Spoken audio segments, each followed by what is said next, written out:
February 15th. A broad Pacific jet and an advancing cold front are organizing today's weather pattern from the Rockies through the southeast, with the most operational impact zones in the southeast U.S. and Gulf Coast this morning, and expect the frontal boundary to be the primary driver of convective and wind hazards today. While the Northeast and Ohio Valley remain relatively quiet with mainly elevated temperatures and high terrain winds, but no significant ceilings or convective concerns.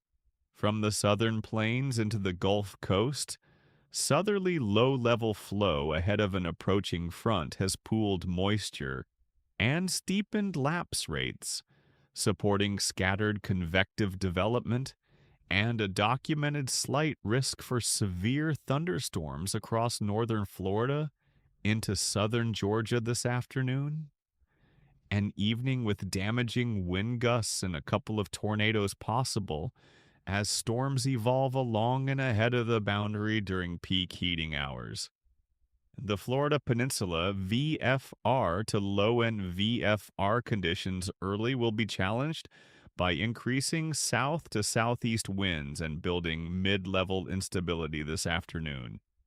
So anticipate gusty surface winds and isolated heavy rain, especially at hubs such as Jacksonville, Orlando, and Tampa, with peak thunderstorm risk later in this day.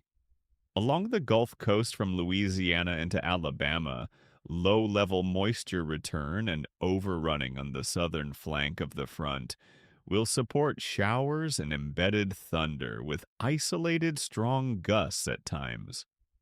Offshore waters and coastal approaches will be rough with small craft advisory conditions, expanding as southerly winds strengthen ahead of the front. Across the Ohio Valley and into the northeast, mid and upper flow remains fairly zonal with above normal temperatures and limited forcing, keeping ceilings generally VFR and convective threats minimal, though occasional low clouds and fog could creep into terminals near sunrise.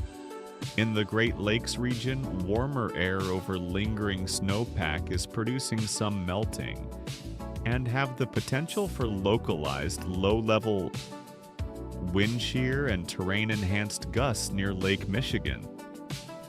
In the northern plains and Rockies, westerly winds aloft and developing lee troughing are producing elevated turbulence and mountain wave activity. But moisture is limited, so ceilings stay high and dry for the most part, meaning mainly wind-induced ride issues rather than precipitation. The West Coast sees a separate marine influence with tight gradients off central California, producing rough seas and small craft concerns, and coastal stratus keeping SAM and OCN area terminals in MVFR to IFR through the morning before gradual lifting this afternoon. Inland, Northern California through the Cascades remain dry with high-level clouds and gusty ridges. High pressure over the northwest and northeast ensures ceilings remain VFR there, but the dominant operational story today remains the frontal passage across the south.